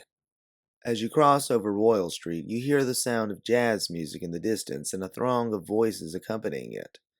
A parade! Sabine squeals and starts to run off to have a look. Sabine, we have to stay together, you scream in frustration, but she's already well ahead of you. You chase after her, Yanine following close behind. The sound of the parade grows louder and louder, and as you finally catch up to Sabine, you see the throng of people in a casket being carried aloft as a brass band plays. What is it? Yanine asks. You ignore the question and grab hold of Sabine. You can't run off like that, you reprimand her. What's the matter? She hollers above the celebration, looking more frustrated than apologetic. The city, it's just so enchanting. Hey, that hurts! You release her, leaving the imprint of your fingers on her wrist. You notice that your cuff has turned yellow again. We have to get away from here, you say, trying to gather the girls. What's the matter? Sabine says, returning to look at the festivities with a delighted smile on her face. There's a high-value individual around here somewhere, you respond. Like the cameraman before, but more important. We need to keep our distance so as not to interfere with them. Why? Sabine says, turning back to you. The annoyance in her eyes reminds you of a teenager being scolded by her mom. Being around high-value individuals causes our auras to spike, you start the lecture, making sure she pays attention by putting your hand on her shoulder. That makes it easier for the tap to find us. It's also just a principle that you don't interfere with those kind of individuals.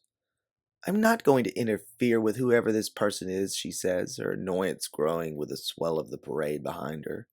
And even if I did, what does it matter? They're just people like us. No, you say emphatically. They aren't. Most people aren't important to history and the flow of time. People like you and me, Sabine. Even Yanine, really. We're not special. We just go about our daily lives, and what we do only matters to us and a handful of people we know. It might sound cynical, but the world will get along fine if you never existed, Sabine. You can tell the tone you have taken with her has not landed well, but your frustration from the loud noise, the HVI, and the overall situation has tilted you beyond your patience threshold. Some people do matter to the flow of time. They are integral to the preservation of its solid state. Take them out, and it's like pulling a load-bearing wall from a house. Things start crumbling fast. Well, someone here is one of those people, and we have to make sure we don't interact with them. Sabine's eyes narrow at your words, her mouth turning into a scowl. So that's what you think of me? Just a worthless prostitute, Kira? Some meaningless fleck of existence? That's not what I'm saying, you try to respond, but the sound of the brass band and singing is drowning you out. Can we just find a way around this thing so we can get to the hospital? Yanine puts in. You aren't special either, Sabine points and screams at Yanine. Just another meaningless speck in the grand scheme of history, according to Kira. Calm down, you say, trying to get a hold of Sabine, but she pushes you back and runs into the crowd. Just let her go, Yanine says coldly. She hasn't helped with anything since we got here. I can't, you say, trying to find a way to break into the flowing crowd. She'll get herself in trouble and us too if we let her go. The two of you press into the parade, looking through the crowd for your blonde-haired runaway. You see her walking just a block ahead, with one hand trying to guide a path through the throng and the other gripping Yanine's hand. You feel swallowed up by the crowd. It gets hard to breathe, and then you notice the color on your cuff turn to orange. This isn't an ordinary HVI. Have to move fast. You're within grasping distance of Sabine when the cuff turns red and starts flashing. That Louis sure can play the trumpet for such a young fella, one of the parade goers says to you, but you ignore them as you grasp Sabine by the arm. Whirling around, she spits at you, covering your left cheek in saliva. I thought you were my friend, Kira, she says through tears. I thought you cared about me, but I'm just another data point, aren't I? Just another minuscule blot on a single page in history. You want to console her, but your gaze is distracted by a figure just beyond her at the corner.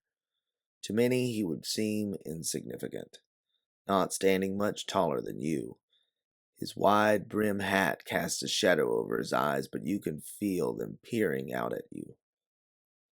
We need to move, you whisper to Sabine, but she just glares at you indignantly. Can we please get going? Didn't you say that Jackson Square was in the other direction? Yanine says, pointing upstream from the parade. You can actually see the spires on St. Louis Cathedral glinting in the sun from here. Looking back at the man, he has started to move along the sidewalk towards you, face still obscured but clearly focused on the three of you. Let's go, you say, but Sabine refuses to move. Listen, little girl, Yanine says, giving Sabine her own glare now. I'm the one paying for this expedition, and you're not even supposed to be here. If you want to keep parading and living in the moment, that's fine, but we're leaving. Good luck surviving on your own. Sabine, please, you beg, still half eyeing the tap as he is now within a block of the three of you. I'm sorry. You matter to me, okay? Sabine softens a bit at your apology and gives a slight grin before offering her hand to you. The three of you try to navigate through the crowd, but the street has become too thick with paraders. The sounds of tambourines, old hymns, and shouting are starting to make your head throb, and that's besides the knowledge that you're being shadowed by an assassin. Can't we just get on the sidewalk? Yanine complains and is already headed that way before you can stop her. You try to call out, but she has already landed on the empty walkway and is waving for the two of you to join her. You look for the tap, but he's nowhere to be found. You and Sabine rush to the sidewalk and you feel like you can finally breathe.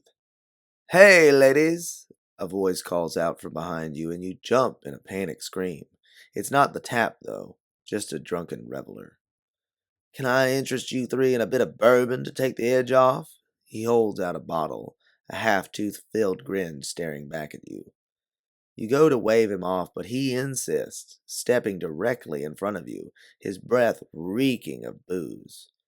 You want to give him a slap, but never get the chance. He pitches forward into you, his eyes turning from a sloven jubilance to a pained confusion. Sliding down your dress to the pavement, you see the knife in his back, and looking up, you see the tap only a half block from the three of you. Is that? Yanine asks, but there's no time to answer questions. As the small, slender man reaches inside his vest for what you believe to be another throwing dagger, you reach for the derringer in your bag and point it in his direction. He quickly ducks into a storefront, and you take the chance to grab both girls' wrists and run. You duck down a side road from the parade, and seeing a small alley littered in foliage, you drag the girls into it. The three of you keep moving through the brush, pushing back the bushes and vines, hoping that there's an exit on the other side of this makeshift jungle. As you emerge, you're met by several confused stares. A group of people are seated in a courtyard for what appears to be a ceremony. A wedding, you think. Are you ladies all right? The man in all black with a white collar says. He must be a priest. He's the only one who seems concerned for your welfare, though, as the others stare at you with confused and angry faces, especially the bride. Excuse us, just took a wrong turn, you say, grabbing the girls and cutting around the seating area and into the building attached to the courtyard. You're suddenly surrounded by polished marble and the sound of conversation and footsteps echoing throughout the large space. A hotel lobby. Pillars adorn the center of the room, and the space bustles with well-dressed patrons. I don't know if I feel more comfortable here or back there with the bridal party, you say to yourself, looking around for a quiet corner. What is going on? Yanine demands to know, and Sabine looks equally put out as she picks up thorny leaves from her dress and hair. The tap, you get out after a few breaths. The man who killed that boozer. It's the tap. How can you be sure? Yanine says, concern now overtaking her annoyance. Looking at both of them with disbelief and anger, you finally let it out. Who here has the experience? Who has seen one of those things in person? Who has even gone back in time before? The last line gets some strange looks from the passers-by. So what do we do? Sabine says, the reality of the situation having sobered her up from her previous meltdown at the parade. Get out of here. That's what. I'm calling Mara and having her retrieve us immediately. Both women protest as you pull up Mara's information on your cuff. We cannot leave now, Yanine says, Sabine nodding along in agreement. We're so close to finding Kevry. All we have is a lead, you answer dismissively, and the tap has identified us. It's only a matter of time until he catches up. Then we'll just lose him again, Yanine offers. You don't understand. He's seen us. That makes it easier for him to locate us next time. And next time, we won't lose him. Best to cut our losses. If Kevry is still alive, maybe we can come back in a month or so. A month? Impossible! Yanine's voice echoes through the palatial hotel, garnering even more attention. I'm sorry, but this is the way it has to be. You answer as you duck behind a marble pillar and connect with Mara. Not the best time, Kira. Mara's voice comes over the cuff. You hear the sound of traffic and a rev of a motorcycle in the background. I need a retrieval immediately, you say, waving off the two girls' protest in the background. We've been spotted. I don't think that's going to happen right now. I'm trying to get out of the city, and there's not a lot of room on this bike, especially for 3 more people. Then pull over, you say, frustrated in the obviousness of your answer. Well, it seems I definitely have a tail, she says after a few seconds.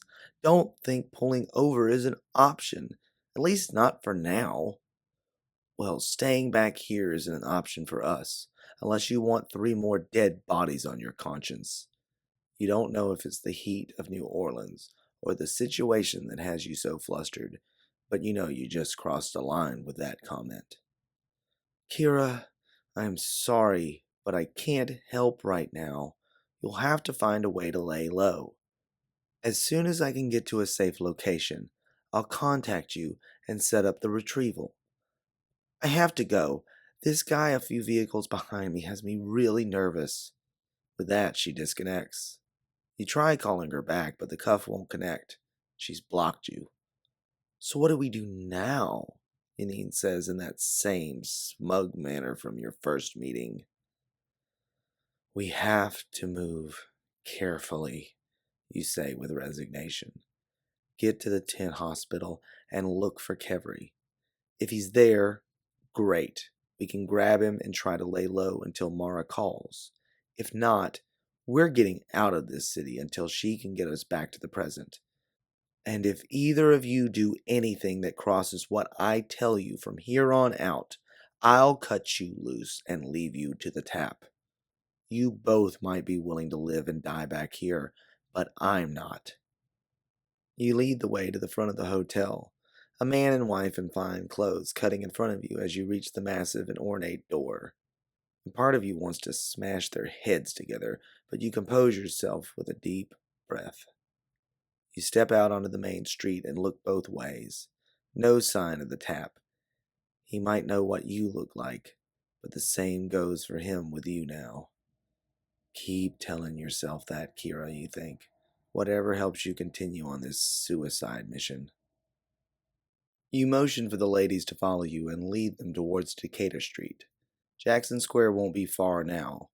You can see the river on your right, and a trolley car passes by you slowly, kicking up dust and gravel. You feel naked out in the open like this, and regularly take the girls into a shop so you can have a covered look up and down the street. It's only a few blocks, but it feels like miles away. Yanine huffs every time a strange sound or a shadow spooks you into another covered location. Sabine even gets tired of it after about the 10th break. We're just around the corner from the square, Sabine throws out as you enter a grocery store. I don't think he's following us anymore. Just act casual, you remind them tersely. After a few moments of browsing, you look outside and see a silhouetted outline, the noticeable hat betraying him. It's the tap. But he keeps walking by. Must have not noticed us, you think. No, he's up to something. You don't have time to parse the logic of a killing machine because the girls both let out screams indicating they too have seen the stalker. What are we going to do? Yanine breaks in, her voice high enough to attract the entire store's attention her way. You think it's more due to her accent than what she said, though. He could be right outside waiting on us, you think. As soon as we step out, we're dead. What to do? Where to go? You look towards the desk clerk and decide to take a chance on a stranger's kindness. Good sir, you say, escorting the girls to the sales counter. My friends here have gotten a bit flustered. You wouldn't happen to have a place for them to sit down and rest for a moment, would you? The clerk looks at you and then the girls, his eyes uncertain. His mustache, thick and bristling, wriggles above his upper lip as he considers the request almost painfully. You can tell by his demeanor, tight and withdrawn, he's going to say no. We're nuns from abroad, Yanine blurts out. I and my startled friend are, anyway. She motions towards Sabine, who is still looking intently towards the doorway, her eyes wide with terror. This is our companion, Yanine continues. She's guiding us around the city. We're supposed to be going to the convent after this, but I'm desperately tired from all of the walking and the heat. The humidity. It's just oppressive. Where's your habit? He asks after a few seconds, his mustache raised as suspiciously as his eyebrows. My child, Yanine says in a serious tone. Do I need to embarrass and shock you with a story of our stolen luggage? Are you going to make me abase myself more than I already have? What would Our Lady think of your hesitance?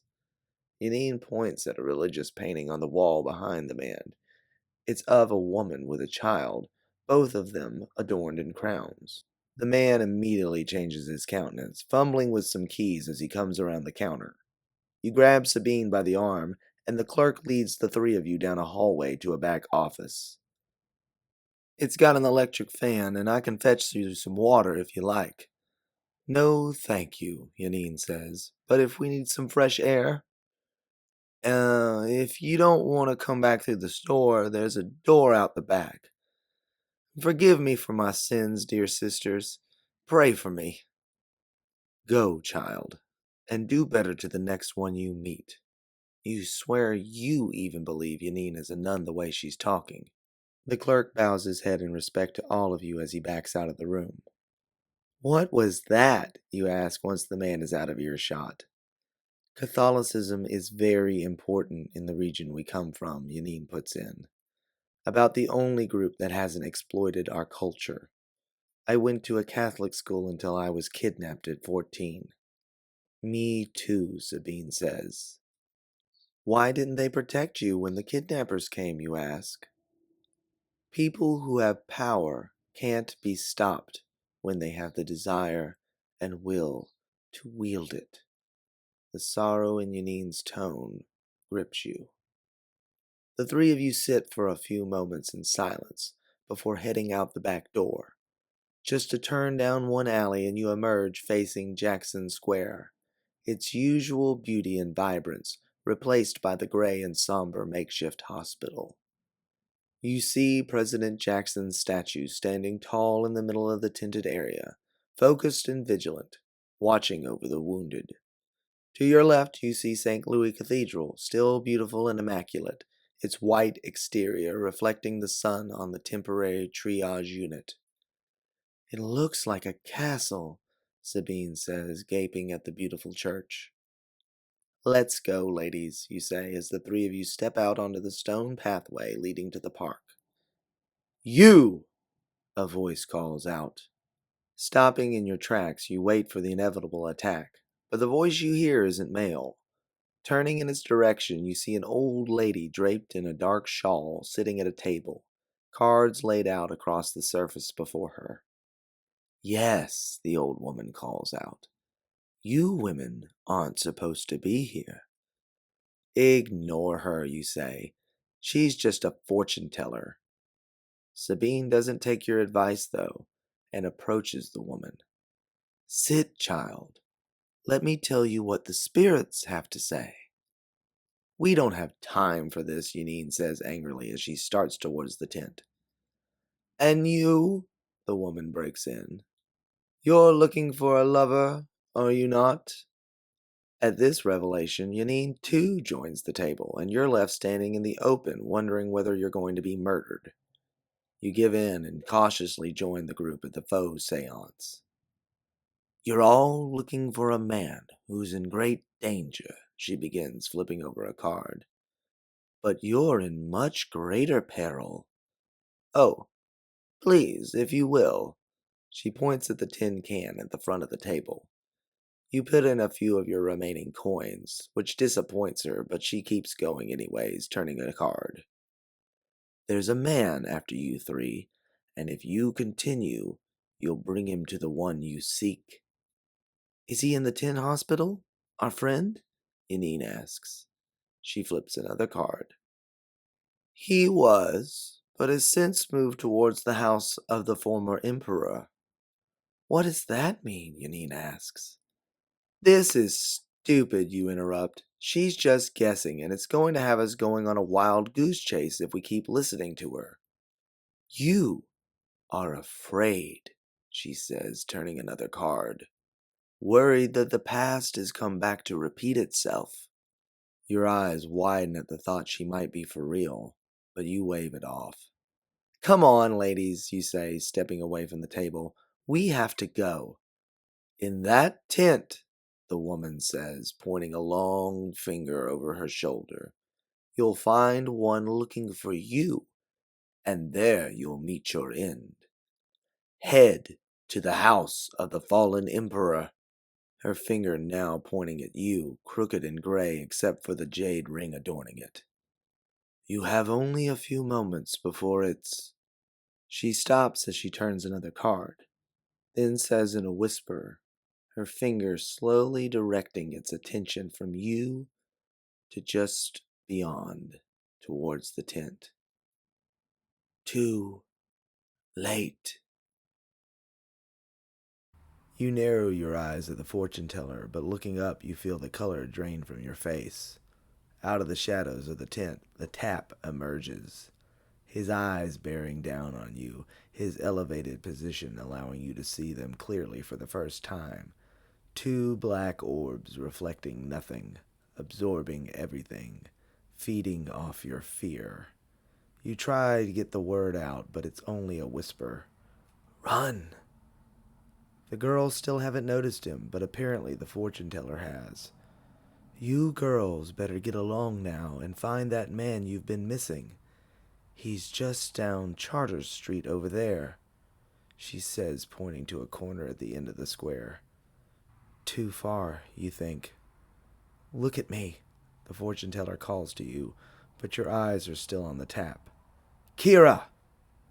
Hearing your name breaks you from your trance, and looking down you swear you can see a familiar face in the old woman. Might have been a few years for you since I left, but I've lived a lifetime here. The familiarity in the voice is clear to you now. It's Dahlia, an agent that disappeared around the same time you got in trouble. I've lived a lifetime here, she continues. Had a good life. You all need to get going. I'll hold this one off. He's been looking for me for some time now. She winks at you, and the three of you start to back away slowly, the girls now recognizing the tap's presence, but unable to scream now that the tap is bearing down on them. Sabine lets out a whimper as the shadowy figure mirrors the three of yours movements, keeping a healthy distance, but ever progressing. Why won't he pounce, you think? Unless... Kevry! He wants all of us. It's why he didn't attack at the grocery store. Probably why his knife missed the mark at the funeral parade. He's been leading us the whole time. As the tap passes Dahlia, the old woman pushes the table out in front of him, breaking his pursuit, and he stumbles. Dahlia doesn't hesitate, grabbing her wooden chair and bringing it down upon his head and back multiple times. "What are you waiting for?" she screams. "Get out of here!" Her actions have drawn attention, most notably from a police officer who runs over and grabs hold of her. You look at her apologetically, but her eyes just glare at you, urging you to escape. The three of you start running, but you break off from the others to look back. You see the tap rise and brush himself off, while Dahlia and the cop struggle. He calmly reaches to his side and produces a very large knife, the blade glinting in the afternoon sun. The policeman has gotten a hold of Dahlia when you see the swift ruthlessness of the tap as he lunges into the fray. Your body trembles as you witness the violent and proficient thrusting of the knife into Dahlia's body, multiple quick jabs to the torso, followed by a sweeping motion across the neck, which produces a stream of blood that splatters against the tap and the policeman. Dahlia falls backwards after the last and fatal strike, landing against the stone pavement and twitching for a few moments before going limp, a pool of blood forming around her upper body. The sudden and violent nature of the attack leaves the policeman in a state of shock, his focus first on Dahlia before slowly transitioning to the tap. They share a stare before the tap swipes his knife across the officer's neck effortlessly, his face unmoved as more blood sprays onto his formerly pristine white shirt. The officer first grabs at his neck before stumbling back and crumpling to the ground. He gasps for breath as he writhes on the pavement for a few moments, and then nothing. Lifeless. The tap looks down on the two bodies before turning back towards you. You can hear the girls calling from the corner for you to run, but you're stuck. Stuck in your fear. Stuck in the awe of the violent creature that is now heading your way. You feel the grip of a hand wrap around your arm, and turning, you see Sabine, her eyes piercing with determination as she tells you to come on. Run! Your legs feel heavy as you begin your sprint to safety, Sabine pulling you along with her. We're not going to make it, you think. Need to break off and let Sabine escape. But Sabine's grip is unrelenting, her augmented legs showing their full worth as she's nearly dragging you towards the corner. Yanine has already disappeared from view, and you only hope she can find Kevry and escape. A gunshot rings out from behind you, and you feel a surge of adrenaline shoot through your body, breaking it from its heavy state. You're able to sprint and mostly keep up with Sabine's pace. You're right at the corner when the squealing of a whistle in the distance comes from behind you, and another gunshot rings out. You turn around to see what's happening, and you can see two police officers in pursuit of the tap, calling out for him to halt. Your pursuer seems to be favoring his left shoulder, but his speed is still tremendous. He'll be upon you in only a few seconds. Beyond him, you see an officer blow his whistle again, and leveling his gun, fires it in the direction of your pursuer.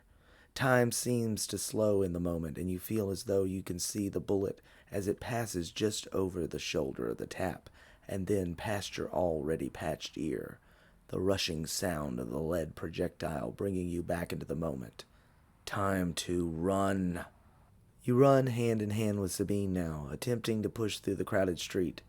Winding your way through the throng of people, you look for Yanine, but there's no sign of her or anyone resembling Kevry's description. You peek back over your shoulder and notice that the tap has rounded the corner but comes to a stop, positioning himself in an alcove, knife at the ready. As the two officers round the corner, you yell for them to look out, but it's useless. Two swift blade swipes from the hidden assassin fells the two men, and a small panic breaks out as a number of people finally realize what's going on. One man goes to apprehend him, but the tap thrusts his blade into the would-be hero's stomach and kicks him to the ground. This warns off the rest of the crowd as they begin to rush away from the bloodied assailant, leaving his path to you clear, and he begins to sprint in your direction. You turn back up Charter Street and try a desperate chance at calling Mara. Still no answer. Through a gap in the crowd you can see Yanine. She's a couple of blocks up and is embracing a man of similar size to her. Kevry! You take the lead now and pull Sabine along, ducking and dodging through the crowd.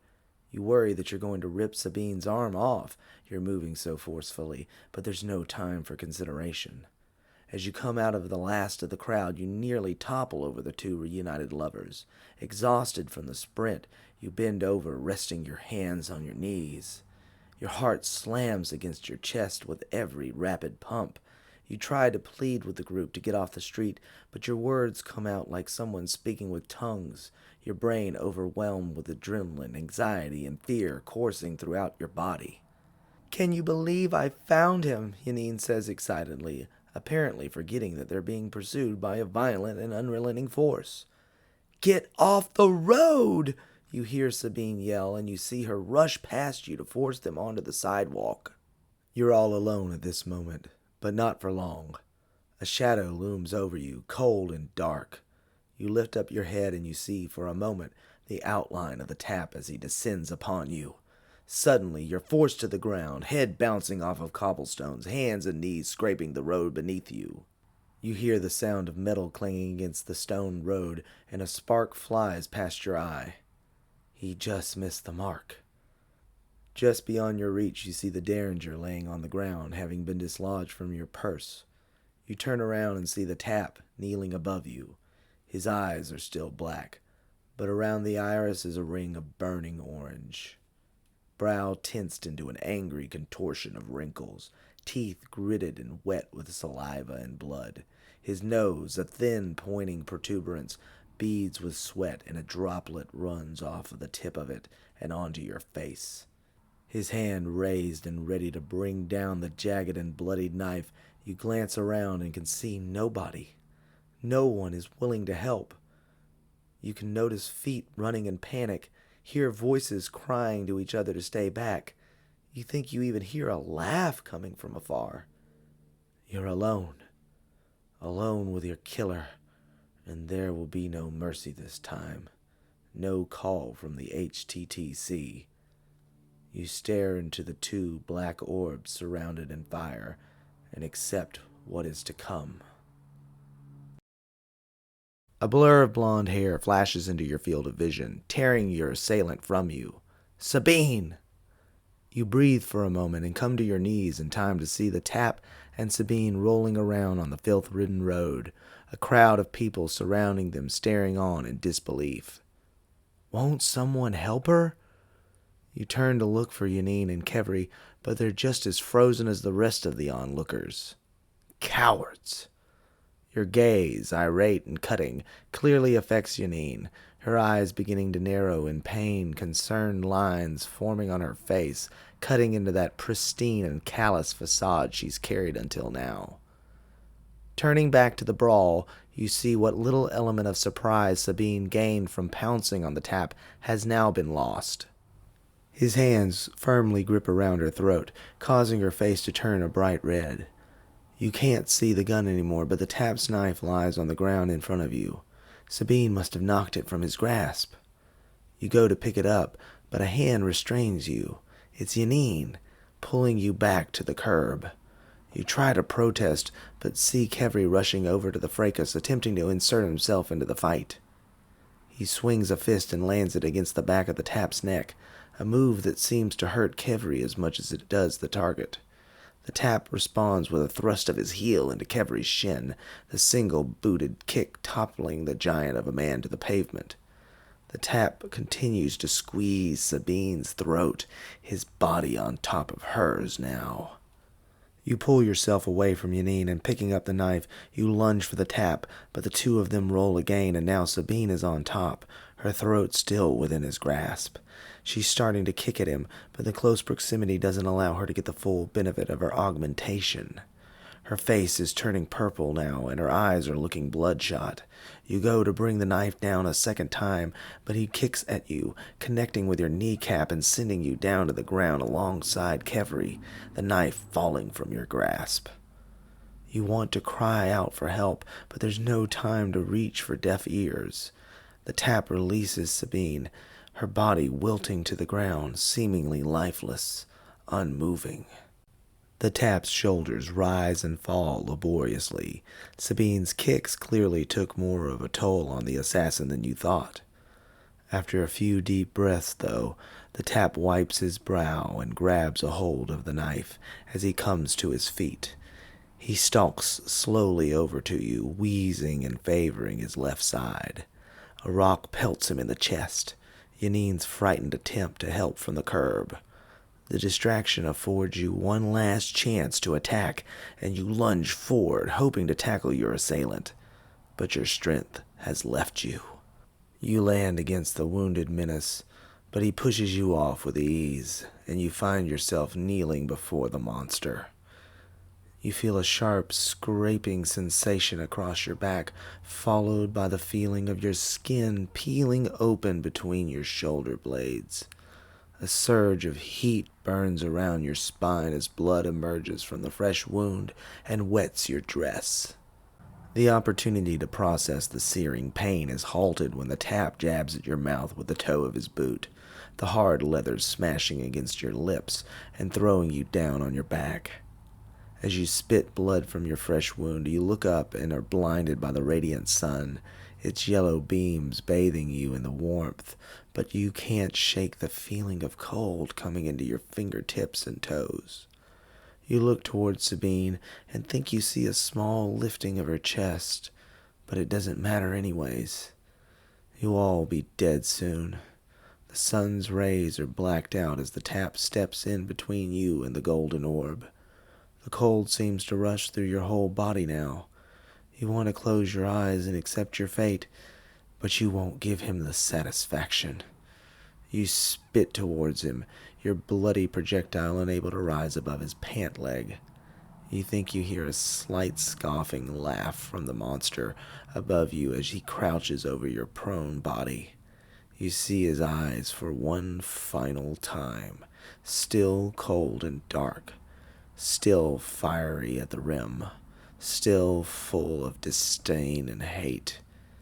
He places the knife at your throat, and you see his mouth curl into a twisted grin, his teeth yellow and jagged, peeking through the lips. This is it. One swipe and it's all over. Bang!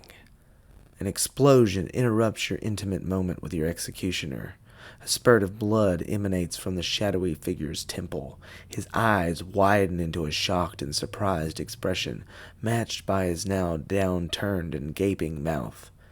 He falls to his right, the blade coming loose from his grip, and he lies next to you, curled into the fetal position, still, almost peaceful. The sound of a police whistle rings out in the distance, and you turn away from your now dead assailant to see officers racing towards you. Out of the corner of your eyes, you see Sabine still holding the derringer in the direction of the now felled tap. Her face is slowly fading from the deathly purple into its fair hue. Her eyes are still bloodshot and she's struggling to breathe, but she's alive. You crawl towards her and she turns her gaze on you. A slight smile comes across her face and she starts to tear up. "I don't think I belong here," she says as you draw near. "Neither do I," you respond, starting to feel the scrapes and bruises now, and the cold is spread all over your body. Your back feels sticky, but the searing pain from earlier has subsided. The noise of the whistle grows louder now, and the officers are soon on the scene. "What goes on here?" one of them says. You think it might be the officer from when you first arrived. "We were attacked." Sabine coughs out the answer, and the few in the crowd who remain mumble in agreement. "That man over there," she says, pointing in the direction of the lifeless body of the tap with the derringer still in her grasp. "Why don't you give me that thing, miss?" he says gently, taking the pistol from Sabine's hands. "Let's get you ladies to a hospital." "Don't forget our friends," you say, looking around for Yanine and Kevry, but you can see the two slipping into the crowd, Kevry limping while Yanine braces him with her shoulder. She looks back and waves, mouthing, "Thank you," and the two disappear into the mass of people. "Let's get you two some help," the officer says, picking you up. The sudden move from prostrate to upright causes your head to spin. Your vision starts to blur, and then everything goes dark. Void. You awaken to the sound of distant waves rolling into the shore. Your vision still blurred and your body aching, you try to adjust your eyes to the dimly lit room. There by your side sits Sabine, her golden hair illuminated by the soft light entering from the window. "Where am I?" you say groggily, and you suddenly feel the sharp pain in your back again. "Don't move," Sabine's voice soothingly directs you back into your reclined position. "Are we still in New Orleans?" "Not for a while," Sabine responds, taking a wet sponge and daubing it against your forehead. "Then, where?" "Mara retrieved us a couple of days ago. I waited until it was night and nobody was paying attention. I'm sure the nurses were quite shocked when they came to check on us." "And Yanine and Kevry?" "Mara contacted them. They're safe. Boarded a train heading for someplace called New York City. Their auras have dissipated by now, she says. Should be safe." "That's good," you let out breathlessly. "What about you?" "My neck's still plenty sore," you hear the scratchy tone in her voice now. "But I'll survive. Looks like you will too." "Where's Mara?" you ask. "Working on the next assignment," Sabine says with a grin.